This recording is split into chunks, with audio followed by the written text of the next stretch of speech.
Hello DGens, a quick brain dump so you can keep on enjoying the crypto game of life, but also to keep you a little bit safer. Before I go any further, my name is Seb. These are my tips, tricks, and alpha. I am a part of the DGen Ape Academy community, however, this is not financial advice, these are only my views. And regarding safety, there's always a lot more that you can do, so just keep that in mind. First up, we've got this announcement in Discord regarding Degeniverse NFTs will soon be able to be purchased on Rariable when they launch on Solana, and then after that, also on Opensea. Go ahead and read this announcement yourself, but it's super bullish. These are two fantastic marketplaces, and this is going to bring a lot more people into the Solana ecosystem. So now let me segue into safety. I can easily predict, unfortunately from experience with scammers, that when a lot of things are going on the chain and it's bullish, a lot more scammers come into the ecosystem.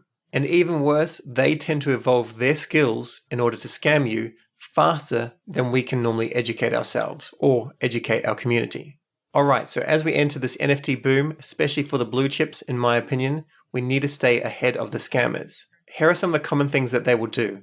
They will imitate the team of a project, and often the moderators. So one good thing that you can check is see if there's a Twitter account linked to the actual person. So as an example, this is Sonda.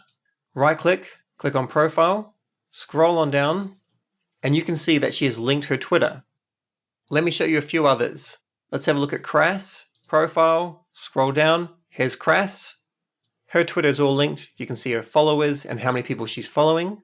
A couple of other people, we've got Devlock. As you can see, his is linked. That little weed tick, that means it's verified. Here we have King Konga, and then we've got Tosi here, as you can see Tosi. And also keep in mind that it's normal for some people in the team to be doxed. Crass is doxed, I'm doxed, Nikki is doxed, and there's a few others as well. So what does a scammer do? Well, the scammer pretends to be someone from the team, they'll send you a DM, and they'll say something about maybe giving you an NFT for all of your hard work or something like that. And then somehow or another, they'll try and convince you to send them your NFT. And unfortunately, people do fall for this scam.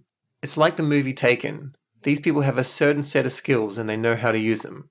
It is a red flag if someone from the team or a moderator DMs you first. It's very common for them to say, hey, shoot me a DM. And then when you do, then a conversation begins, if it needs to. That's the safer way. Also, keep in mind that just giving away things is unlikely to happen. It's more going to be like an announcement or Twitter post, something like that that actually gets a lot of people involved as some sort of giveaway. So that's another red flag. Now, what do you do if they don't have their Twitter linked? Well, let's have a look at Veritas. Right click on him, click on profile. As you can see, he's kept in the dungeon. He's not allowed to play on Twitter. He's just there to code. So what we have to do instead is turn on developer mode and be able to copy an ID. Alright, so come down to settings at the bottom, click on user settings, and then click on advanced, and then at the top where it says developer mode, just make sure that this is toggled on. Green is on, gray is off. And now what we can do is we can right click on someone and then go copy ID and then paste the ID. And that is the actual person. But let's say as an example that this person here, Monty, they may be a scammer. We could right click on them, copy their ID, and let's say that they were pretending to be Veritas, because it is possible to entirely copy the actual username. So have a look down here. These are the unique IDs. Veritas, that's his ID. It will never change, even if he changes his username. And then Monty, this is his ID. It will never change, even if he's able to convincingly pretend to be Veritas. Now have a look at this scammer. This person's already been banned a couple of weeks ago. But as you can see, they managed to make their username exactly the same as Veritas's. Exactly the same. Even the last four numbers at the end.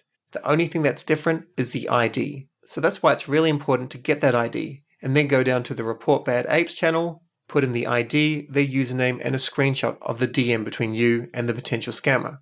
The advice that I've given you relates to all Discords, DGen Apes, DGen DAOO, all crypto Discords, and actually all Discords in general. There's a lot of social engineering going on. So just be super vigilant. And just remember, if I or someone else ever sends you a DM and says, please send me your NFT for some particular reason, don't give it to me. If I send you to a link that is not an official link, don't click on it. And if I was doxed, and if you know my voice, and if you know what I look like, just ask to get on a quick Google Meet, and then you can see if it's me and if it's my voice. Obviously, not everyone is doxed, so it won't apply to everyone. So be vigilant. Educate yourself, educate others, keep your community safe, because Solana NFTs, especially blue chips, they are taking off, and you do not want to lose one of them just because you make a rookie mistake. Thanks so much for watching and learning about scam prevention. I'll catch you in the next video. Cheers.